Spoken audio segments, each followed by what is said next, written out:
Hello বন্ধুরা, তোমরা সবাই কেমন আছো? আশা করি ভালো আছো। আর আমিও খুব ভালো আছি। দেখো, আজ একটু সাজুগুজু করে বেরিয়ে পড়লাম।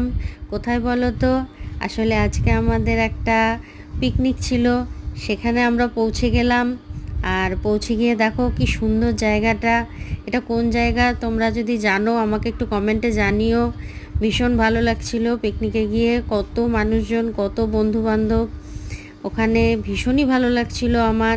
দেখো, আমিও চলে যাচ্ছি সেখানে জয়েন করতে। আসলে আমার একটু দেরি হয়ে গেছিলো যেতে, একটু কাজ পড়ে গেছিলো তাই। তো আমার একটু বেলাই হয়েছিল ওখানে পৌঁছাতে। তো ওখানে গিয়ে আমি বেলাতে গিয়ে জয়েন করি। দিয়ে সেখানে দেখলাম অন্তত সেখানে খেলা শুরু হয়ে গেছে। সবাই সেখানে মিউজিক্যাল চেয়ার খেলছে। আমিও সেখানে গিয়ে একটু দাঁড়ালাম, একটু দেখলাম। আমার খুব ভালো লাগছিল। তারপরে চলে গেলাম একটু স্টলে।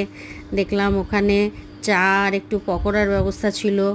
তো আমিও গিয়ে একটু জয়েন করে নিলাম। আমি আর আমার দিদির মেয়ে দুজনে মিলে গেছিলাম। তো আমি দেখো চা নিয়ে নিলাম, একটু চা খেলাম, একটু পকোড়া খেলাম। তো দুজনে মিলে আমরা পকোড়া খাচ্ছি। তো বেশ ভালোই ছিল পকোড়াটা। তারপরে দেখো হঠাৎ আমার একটা স্টুডেন্টের সাথে দেখা হয়ে গেল। তো আমি আর স্টুডেন্ট বসে বসে একটু গল্প করছিলাম। সেই সময়ও একটা দুজনে মিলে একটু গল্প সল্প করলাম যে দেখো মিউজিক্যাল চেয়ার, বললাম কত সুন্দর, সবাই খেলছে, কত কিছু করছে, আনন্দ করছে, বেশ ভালোই লাগছে। তো তারপরে আমরা একটু বসে থাকলাম, একটু টাইম কাটালাম সবাই মিলে।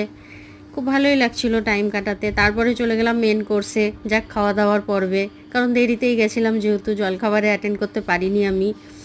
তো সেখানে ছিল দেখো ফার্স্টে স্যালাড দিল, তারপরে বেগুনি ছিল। তো ও বেগুনি খাচ্ছিল, আমি একটু ওকে ছট করে তুলে নিলাম, আমিও খেলাম। তারপরেই দেখো ভাত, ডাল, এঁচোড় চিংড়ি, তারপরে আবার চলে এলো চিকেন। চিকেনটাও ভীষণ ভালো হয়েছিল। চিকেনটা তো আমার খুবই ভালো লেগেছে খেতে। তারপরে মিষ্টি মিষ্টি ছিল, রসগোল্লা ছিল, সন্দেশ ছিল, চাটনি ছিল।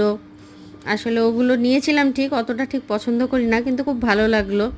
আর তোমাদের কেমন লাগলো একটু কমেন্টে আমাকে জানিও। দিয়ে আমি চলে গেলাম।